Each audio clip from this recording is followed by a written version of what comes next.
think it's on. Am I on? Oh, yeah. I joked with the first service. When I first initially got here, I was like, have you ever gotten to a moment where you just can't turn back now? You're here. You're stuck. You just got to go. I feel like that today. So thank you for your words, Pastor Tripp. Before I get started, I wouldn't be here without Pastor Tripp and Rebecca, so I'm grateful for them, their investment into me. I've been thankful for Leroy being my cheerleader this week, going like, rah, rah, you can do it, Jared. You're going to do so good. It's been I've been super grateful for him and for my wife being super patient with me, taking the time to let this message kind of go in me and so that I can tell it to you all. I'm super grateful for her and her patience with me this week. So before I get into my message, I think all good messages start with a good question, right? And I have one. And my question is, have you ever built anything you were super proud of? Initially, my first thought is like, I went back to my elementary school days with all the Lego sets I had, especially ones that are over like 1,000 pieces and you complete it and it's a super awesome, amazing achievement, right? Has anybody been there? I've been there. But as I thought about this question more, some of my proudest moments are actually Pastor Tripp projects. It's the things that I got to do in and around his house. And if you didn't know my story beforehand, I did come just kind of on a whim. And I think Pastor Tripp was kind of looking at me like, I don't know who this kid is, and I don't know how much we can really ask from him. So let's just give him projects to do. So one of these projects was actually laying a path at his house. And if you know Pastor Tripp at all, at this point, you know excellence is key. So it's not going to be this straight concrete path. No, we are going to grab oblong pieces of stone weighing anywhere from 5 to 35 pounds, and we're going to lay this beautiful curved path. And on the front end, I was actually really excited about it. It felt kind of like a puzzle, right? You get your piece and you fit it just right, and then you get to your next one. But with like any task, after a while, particularly this one, I started to lose my insanity. You know those moments where you're picking up the same rock 3 times to see if it fits in the spot and it still doesn't? And I just kind of got in that moment where I was like, I'm losing my mind. This will never get done. But on the back end, it was really fun to look at and see how proud I was of the project. To this day, when I walk on it, I smirk and think of all the sweat equity I have into the pathway, but also how proud I am of it. But I also think of another question. You think of all the things you're super proud of, but what about that project? We all know this project, that no matter how hard you try, you're just bound to fail. You know that project? I recently was asked by my wife to build a new closet. We had the wire shelving. She wanted something different, so I was ready. I was prepared. I went to Lowe's. I had double measured. I got everything I needed. It was going great. I got home. I took the 6-foot board that I knew was going to fit as my shelf for a clothes rack. I got it up there. Didn't fit, so I had to cut it.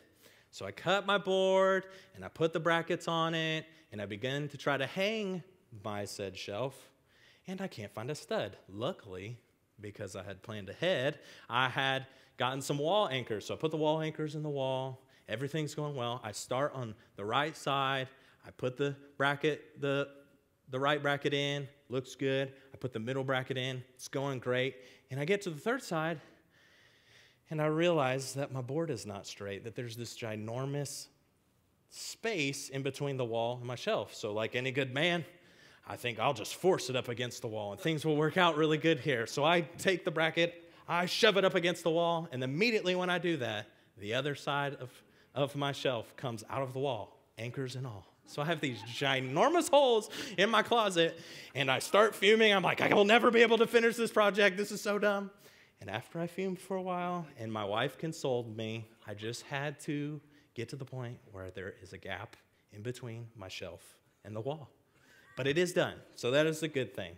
So we have those moments, right, where we're doing something and just nothing seems to be working out. But I began to think about this question at a deeper level, and I think we all can identify in this moment. So here's an example. You know that job promotion you really want? You know, you've been coming in and staying late and doing your job with excellence, and no matter what you're doing, you're not being seen. And even better, get this, that coworker that you know is not doing the job very well, he gets the promotion. Ever been there? What about when we build relationships? All of us build relationships at different points, and especially trying to rebuild them. So you know that person, you're thinking of that person where you're trying to extend the hand, you're trying to meet them halfway, you're trying to give them the benefit of the doubt, and yet nothing you seem to be doing is working, and you're just left just in this cold relationship. We've all been there. What if you're trying for a family, and no matter how many treatments, no matter how many injections, nothing seems to be working, and you're just broken and defeated, and you're just ready to give up and to fail? I think we begin to ponder this question, and it is, how do you remain faithful when what you're building isn't working out the way you thought? We've all been there, right? No matter what I'm doing, God, nothing seems to be working out in this scenario. Well, today, I hope to answer this question. Today, we're actually going to go to the book of John in chapter 3. It's one of my favorites, right? And some important things that we need to note is I'm going to be talking about John the Baptist, who is not to be confused with John, one of the disciples of Jesus, but also the writer of where we're going to be at today. So don't want you to get those confused. We also need to know who John the Baptist is. John the Baptist in the Gospels is described as camel-haired wearing, locust, and honey-eating guy. But he also is the person who's pointing to the Messiah. He's pointing to the one that is Jew for all the Jewish people, the one to save them, right? So we find him characteristically baptizing and calling for repentance and pointing to the one that's to come. And no matter how reluctant and no matter how unworthy we know of John the Baptist, he ultimately actually baptizes Jesus, which launches his ministry. So I think there's important things to note. So right before where we're at today in John chapter 3, in verse 23, it talks about how Jesus and his disciples withdrew to this particular place, and it is defined as having lots of water. So not only is there plenty of room for Jesus and his disciples to be baptizing, but it also has plenty of space for John the Baptist. And this is actually John the Baptist's stomping grounds. We know that even after he baptized Jesus, he continued to baptize and point others to the coming Messiah. So he was still doing his job. He was still doing his task. But we get to this moment in Scripture where something kind of comes up, right? And it starts in verse 25. An argument developed between some of John's disciples and a certain Jew over the matter of ceremonial washing. So an argument starts between John's disciples and a particular Jew about baptism. Scholars aren't exactly sure what it was about. It probably had something to do with what John was doing or how he was baptizing people. It also could have pertained to something about the personal purification aspect that John was doing, that he had the authority of it, and the Jew really was not happy with that. But it continues on with this. We continue on and read that they came to John and said to him, "Rabbi, that man who was with you on the other side of the Jordan, that one you testified about, look, he is baptizing, and everyone is going to him." So we see that in this argument, John's disciples see that Jesus is also in the area. And John's disciples start doing a thing that I think sometimes we all do, which is we start getting concerned about how many people are there instead of focusing on what they were actually doing. They weren't necessarily focused on the mission that was at hand. They were worried about the group they were having. Because what we can note is if Jesus is baptizing, he's bringing groups of people, and John's disciples are realizing, well, some of their group of people were going to Jesus instead of staying with John the Baptist. So we get to this point, and it is awesome how John responds. John responds this way. To this, John replied, "A person can receive only what is given to them from heaven." Let's stop there. He recognizes that he can have gratitude in this moment. He wasn't envious of what John was doing over there. He recognized and focused on the task at hand, which was the people right in front of him. He was so called to his mission that he couldn't look over and see what Jesus is doing and fall into comparison game. And that's what he wanted his disciples to realize. Guys, it's not about what Jesus is doing over there. Our mission's right in front of us. Our mission is the people that are already here, and we're to focus on them. We're supposed to be concerned with what Jesus is doing over there. And he even continues on and he says, you yourselves can testify that I said, I am not the Messiah, but I am sent ahead of him. John knew his place. John knew exactly who he was in his place. And he told them before, guys, I'm not the Messiah. I'm not the one to come and save all of us. My job is to set ahead of him, is to pave a path, is to start a pathway so that that person, when they show up, can succeed, that they can thrive. So we get to this point, and he just reassures them, that's who I am. I'm focused on the mission that's in front of me. I'm not Jesus. I'm John the Baptist, and I'm called to the people right in front of us. And it's interesting, he goes on and gives an interesting analogy. He says, the bride belongs to the bridegroom. The friend who attends the bridegroom waits and listens for him, and is full of joy when he hears the bridegroom's voice. So it's interesting, he gives this analogy. If we're Jews, we would better understand this. But traditionally in Jewish culture, the friend of the bridegroom or the best man was actually in charge of all aspects of the wedding. Think of that. Think if you'd give your best man all the details to your wedding. It would look a little different, right? But they were in charge of that, all the intimate details, even the detail where the friend of the bridegroom is the one who brings the bride to the bridegroom. So I think it's important for us to recognize what John's trying to say in this analogy is that he's the friend of the bridegroom. He's never the focus point. When we think of a wedding, friend of the bridegroom is not the focal point in any of this, right? So I am the friend of the bridegroom. Jesus is the bridegroom. And all of these people that you guys, disciples, are all worried about is the bride. Who would I want them to go to? Of course I want them to go to the bridegroom. I want them to go to the husband. And not only is he okay not being the focal point at this moment in time, he's full of joy. And this is full of joy when he hears the bridegroom's voice. So not only, he can't be upset. He can't be envious. He's not jealous. He's joyful about it. He's excited and recognizes that all the work that he has done up until this point, all the work that John the Baptist has done, all the people that he has baptized, all that work is being fulfilled right in this moment. That everything that he had hoped for is happening.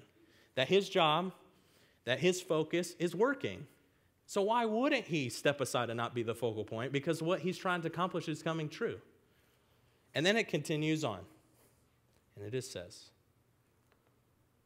he must become greater and I must become less. It's my favorite verse in the Bible. He must be greater, I must become less. John the Baptist recognizes that by him decreasing, by him becoming less visible, less well-known in this circumstance, that Jesus is becoming greater. That ultimately everything he has worked for and him stepping aside allows Jesus to thrive, allows him to be exactly who he's called to be, and that Jesus is continuing to draw people and people are finding him. So I think we read this and we get to a point, it's like, oh, that's cool, John the Baptist, right? That's awesome. Well, I would characterize John the Baptist as this, and I would say that John the Baptist was a purposeful paver. He knew exactly what was ahead of him, right? And I think it's important that if we're going to call John a purposeful paver, that we give a definition. So this is my definition.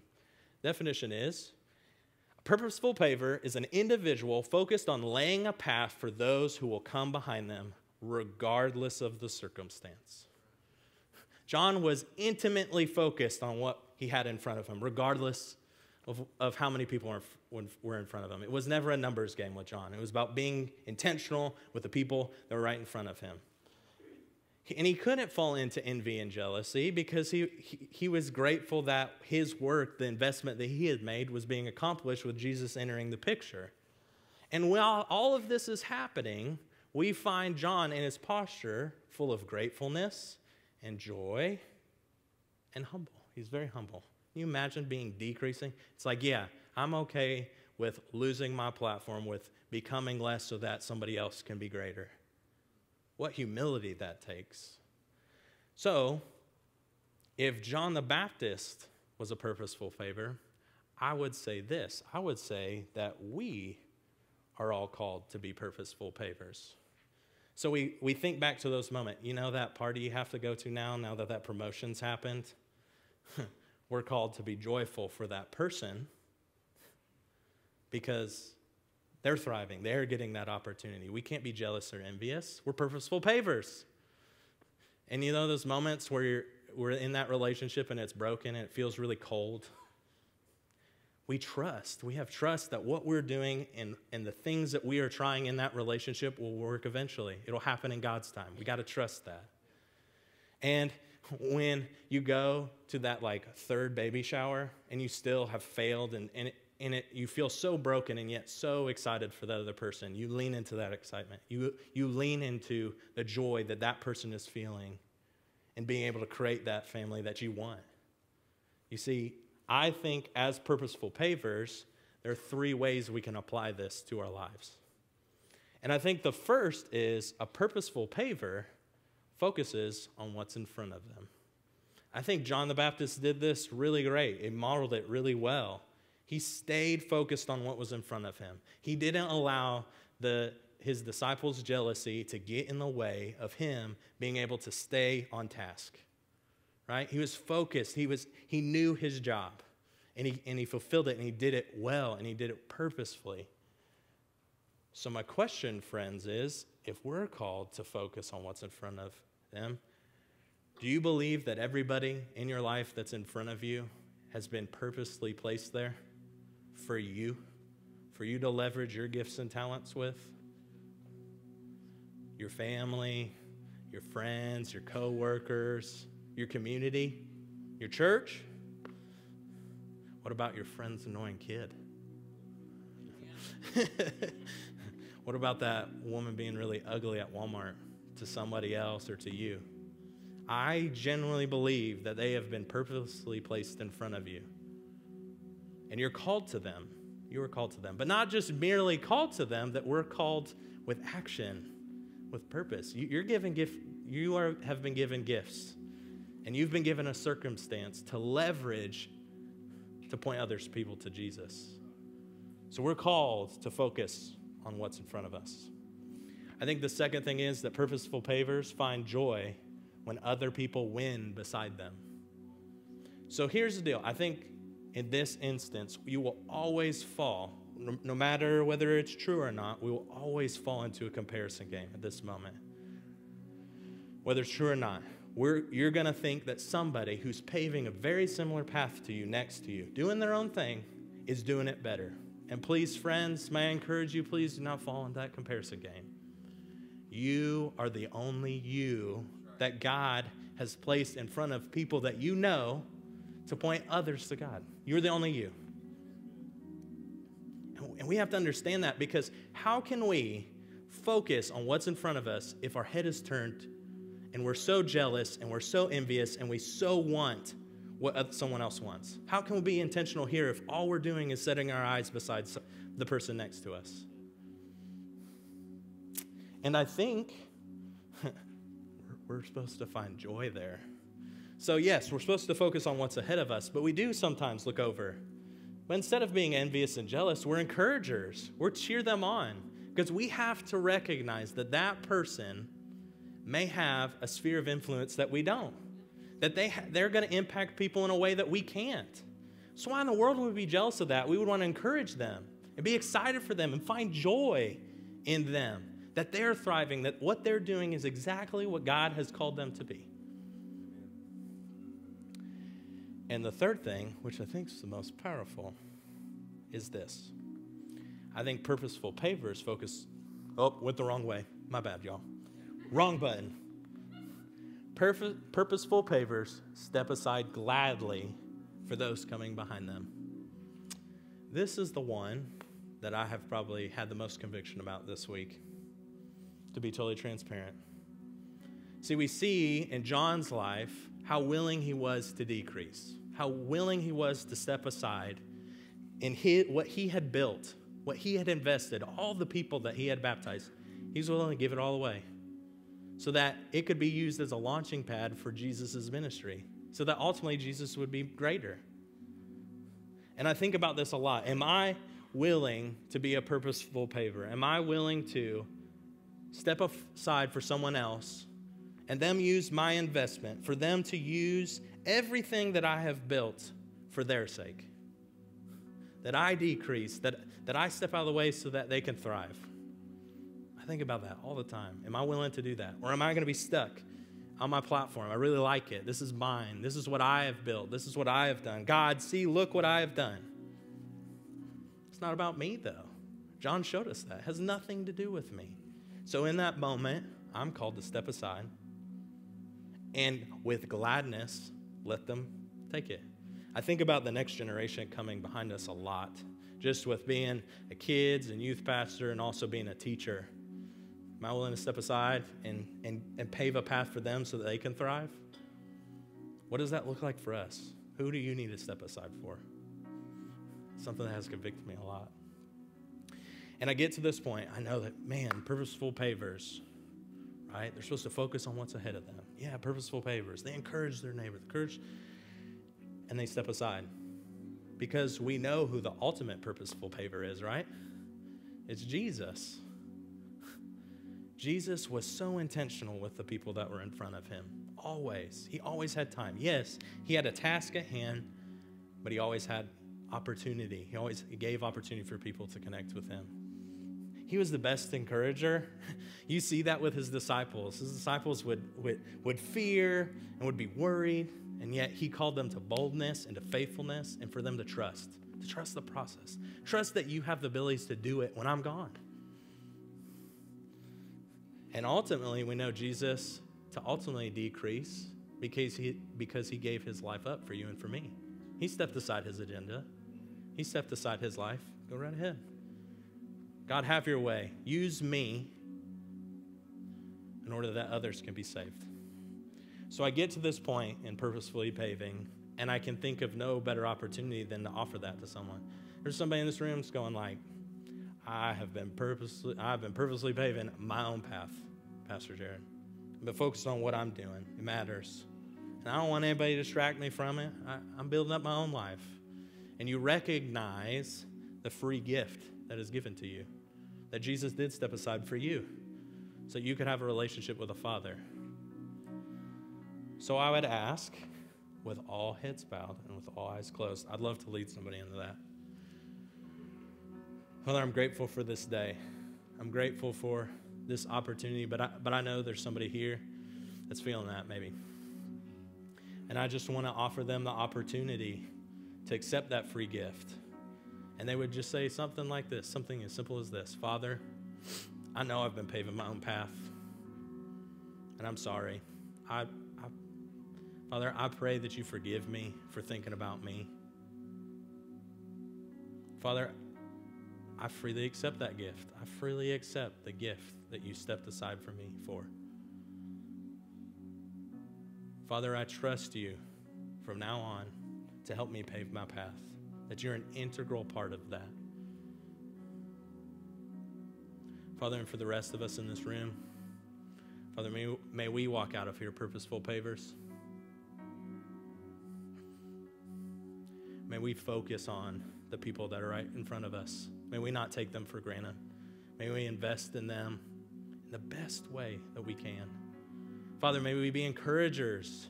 May we be cheerleaders for other people right beside us so that they know that there's somebody in their corner, that somebody sees them thriving. And Father, may we ultimately be okay when the moment comes to decrease, to be less seen, to be less visible, so that others can see you. Father, I'm grateful for this great day. I'm grateful for a great audience. I pray a special blessing over them as they go out throughout their week this week. And we're grateful for this day. In Jesus' name I pray.